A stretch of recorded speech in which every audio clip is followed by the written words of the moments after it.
Life, culture, and current events from a biblical perspective. 2020 with Neil Johnson on Vision. Taking some time today to come back to what happens in some of these nations around the world and some of the nations we're not even quite so familiar with, nations in Central Asia, known as the stands. There's Kyrgyzstan and Tajikistan and a whole lot of different stands. Let's talk about Christian radio and reaching out into very diverse cultures. Rudy Weins, a veteran minister overseeing FEBC Eurasia. Not only does he cover the major territories of Russia and Ukraine with Christian broadcasting, but also in Moldova and other nations of that region and Central Asia. Rudy Weins is back with us. Rudy, a special welcome back to 2020. Well, thank you. Rudy, when we talk Central Asia and all of these stands, we're not so familiar with them geographically in Australia. They don't make the headlines every week, but they've got their own challenges, and FEBC, an international Christian broadcaster, is interested in these people groups broadcasting into their homelands. Yes, like as of 91, there were suddenly, in Central Asia, there are 5 new countries, all those stands. Stands means settlement, Kazakhstan, Kyrgyzstan, Uzbekistan, Tajikistan, Turkmenistan, those stands, those are independent countries now for the last 30 years. And they used to be under Soviet Union and so very secularized, so they were literate, 100%, so everybody had to go to school. Even so, traditionally, culturally, they are Muslims. So now they were very secularized. They were atheists, kind of, And so now, 30 years ago, when they became independent, they think they had to find their identity again in Islam. And so, of course, Islam is coming back more and more, traditionally and culturally. That's how they talk about themselves. But we know that Jesus, or as in their language, Isa, Masih, is the Savior and the Lord, so of course we want to share that good news with them. And so in the church there, in most of these stands, there is a Kyrgyz church, a Kazakh church, a Uzbek church, a Tajik church, but it's a first generation, really, like I often tell, I experienced myself, like in the Western world, you often hear elderly people praying for their children and grandchildren.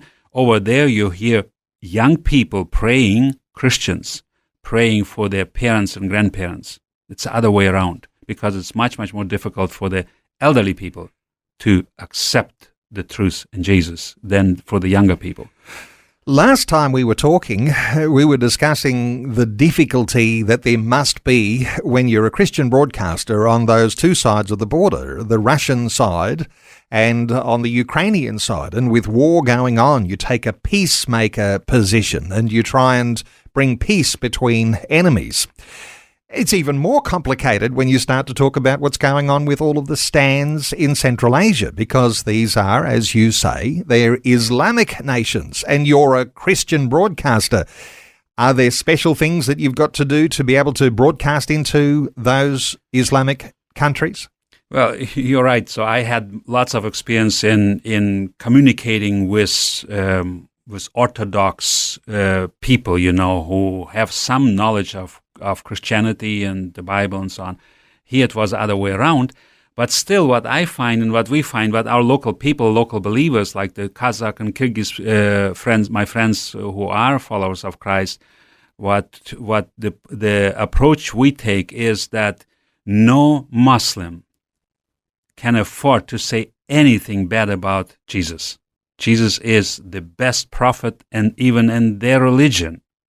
So we try to stick to our original FEBC kind of slogan, motto, Christ to the world by media, so it's not Christianity, is actually Isa Masih, it's Jesus Christ, so we try to share Jesus instead of Christianity, in that sense. So, and that very often helps. So that, talking about peacemaking, so we don't come as enemies, but as peacemakers.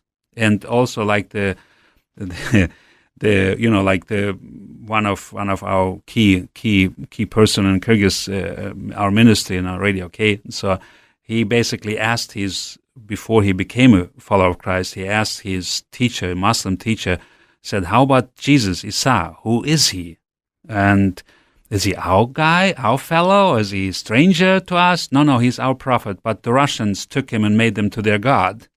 So that was the explanation he got. So, well, since he's a good Lord, prophet of light and truth, in that sense.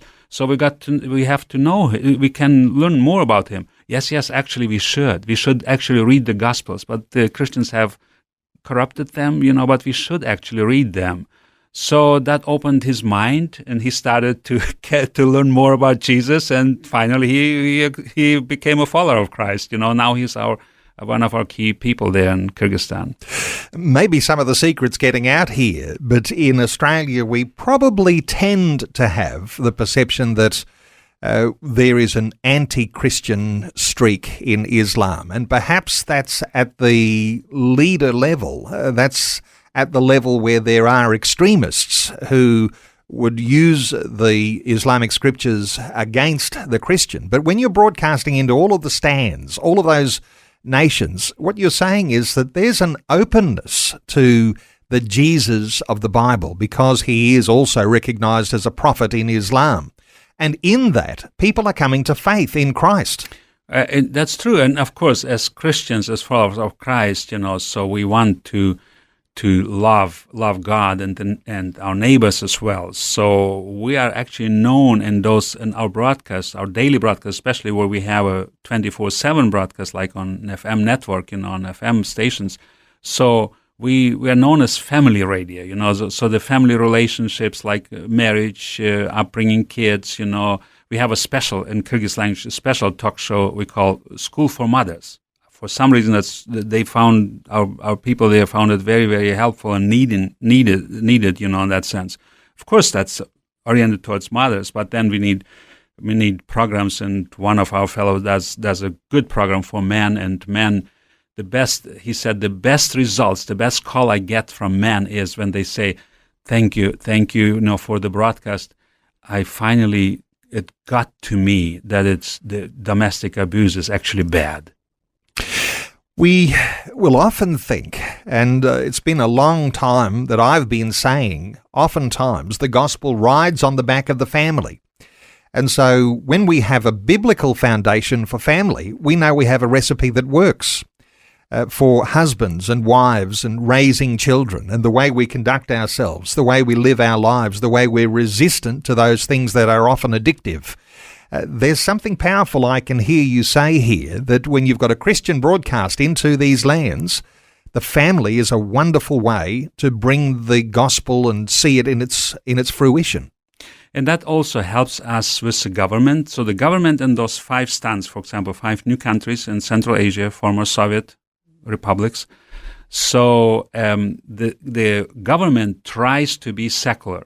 So it's not like, an Islamic state, in that sense. So they don't want that. They are more afraid of the extremist religious people than of us, Christians, in that sense. So for that reason, we don't have much opposition from the governments in those traditionally Muslim countries. So the opposition comes often in the death threats that our people get. They are more from those minorities, small extremist groups, So they of course become militant, and so on. There have been cases where they have been beaten up, and so this kind of animosity.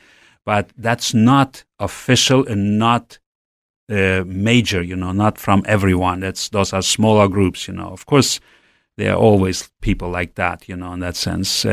But it's a great opportunity that we have there in those countries.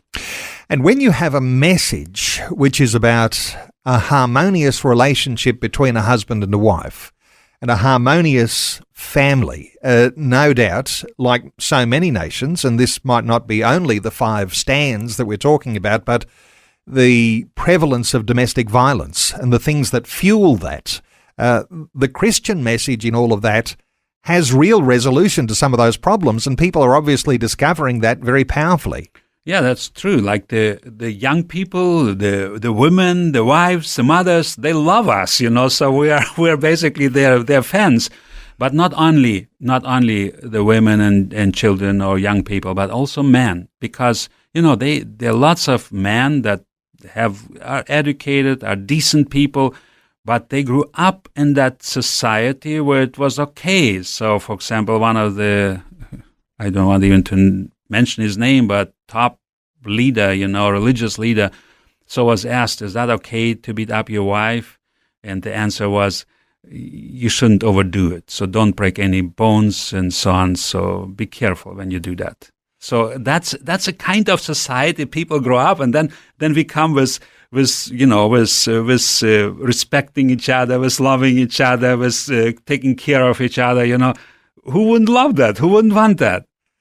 Yes, and even though there's some misinterpretation, of course, Ephesians chapter 5, husbands and wives submitting to one another, and so different cultures, and so those Islamic cultures in particular, as you say, what becomes good news in understanding who Jesus is good news for your family. And this is what follows, isn't it? The Christian message of the gospel. In the wake follows the blessing for families and for communities, for whole villages, for cities and nations.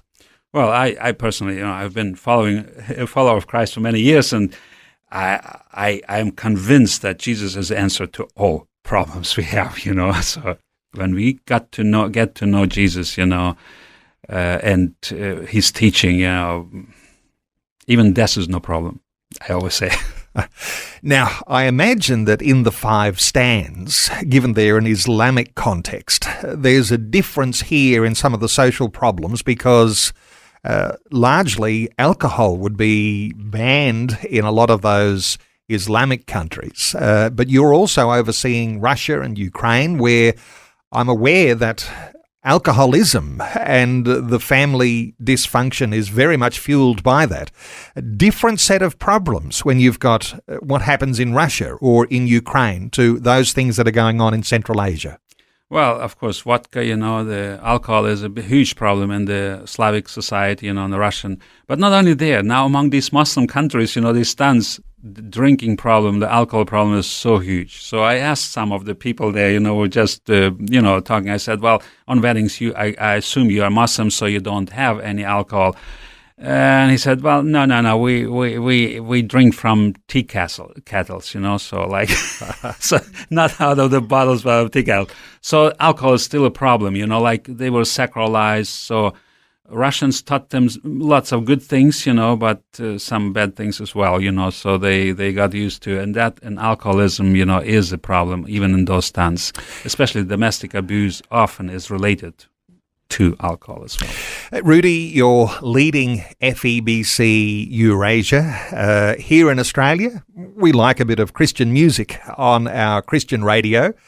We like lots of talk as well, as we are today, but you're primarily talk on Christian radio, FEBC, into the context that you're leading. That's right. Of course, like if you have FM radio, it cannot be without music, so music is a part of it. But in our talk shows, of course, in our broadcast, we use music more as an interview with a singer, with an artist and so on. And because there are lots of Christian music, good content music, like just humanly good music and so on. We talk about that. We talk about the people of arts, and so on in many ways. We use that also in sharing the good news, because I personally always say God is a God of beauty. So He is a creator and He creates beautiful stuff, so beautiful things. So we don't shy away from music or arts in that sense, So, but of course, there's lots of abuse or misuse of God's creation, and I think that's the basic for evil, when people misuse the good. Everything good comes from God, whatever's good, and they misuse it, then it becomes evil. Well, there are beautiful things on radio, and not everyone thinks that the music is beautiful. Some people think the talk is beautiful. So wonderful to have a conversation with you today, Rudy. For listeners here in Australia who can support FEBC, Far East Broadcasting Company, one of the big Christian broadcasters around the world, and as we're talking about those 5 stands and the good work you do also in Russia and in Ukraine, what's a good way for people to connect with you, Rudy, and with the team here in Australia? Well, it's best probably through FEBC Australia, because they have been partnering even in most of those countries like Russia, Ukraine, even Moldova. Recently, I talked with the national director here in Australia. So even there, they have helped us, and so on. Even Russian-speaking people have participated in broadcasting with us, so we put them on the schedule, So that's FEBC Australia is a big partner in our worldwide outreach, of FEBC. Well, here's how you can connect with FEBC in Australia and support the good work that's going on in places like Russia and Ukraine, along with Moldova and other nations in that region, and these 5 stands of Central Asia. Rudy Weins is the veteran minister who oversees FEBC Eurasia. But to connect and to support the good work that's going on in Eurasia, go to febc.org.au. That's the Australian website, febc.org.au. Rudy, thank you so much for sharing your heart with us today on 2020. Thank you for having me. Thanks for taking time to listen to this audio on demand from Vision Christian Media. To find out more about us, go to vision.org.au.